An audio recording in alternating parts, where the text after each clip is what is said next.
очигледно можевме да чуеме дека буквално во секој сегмент кој што ги тангира младите, наидуваме на деструктивно однесување од страна на СДСМ, од страна на кадрите на СДСМ, а буквално не слушнавме ниту една критика или да се обидат да ги спречат во тие намери од страна на нивната социјалдемократска младина.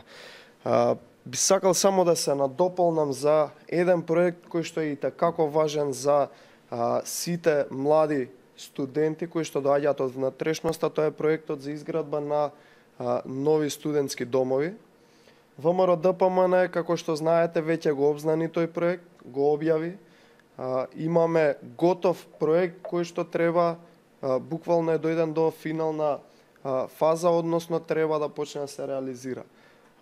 Тоа е капитален проект кој што навистина заслужува внимание.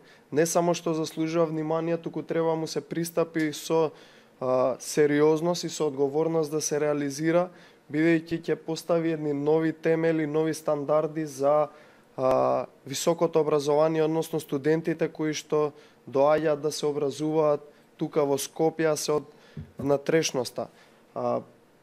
Како што знаете, на толку многу ветувања, на толку многу предизборни ветувања кои што ги нудеше СДСМ, веќе поминаа 25 дена, ние не можеме да видиме ниту еден проект, освен укинувања, блокади, деструкции. Буквално нема ниту еден проект кој што можеме да го видиме за младите кој што почнал да се реализирал.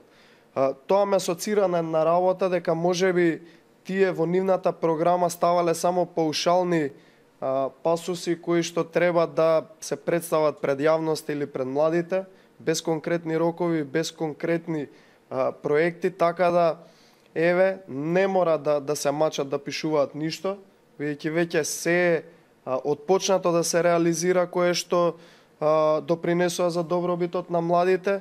Веќе имаме мерки кои што се влезени во фаза на реализација.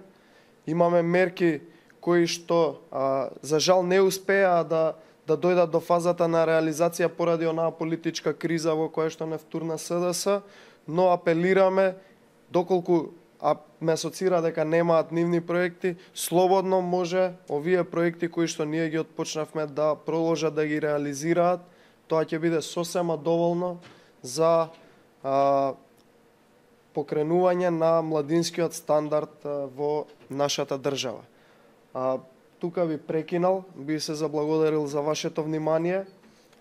Само би напоменал дека и во иднина ќе имаме вакви панел дискусии од страна на нашите членови, пријатели, колеги од Унијата на млади сили, се со цел за да можеме подобро да ја презентираме на јавноста зашто ние се залагаме, какви проекти и можности им нудиме, и би сакал исто така да напоменам дека сите оние проекти кои што сметаме дека се добри за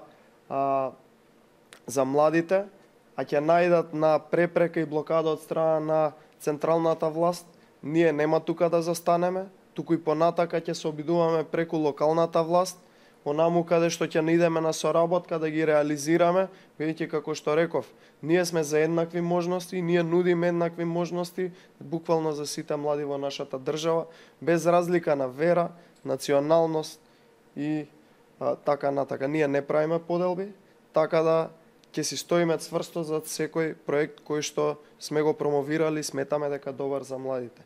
Ви благодарам уште еднаш за вниманието, се гледаме во наредна прилика.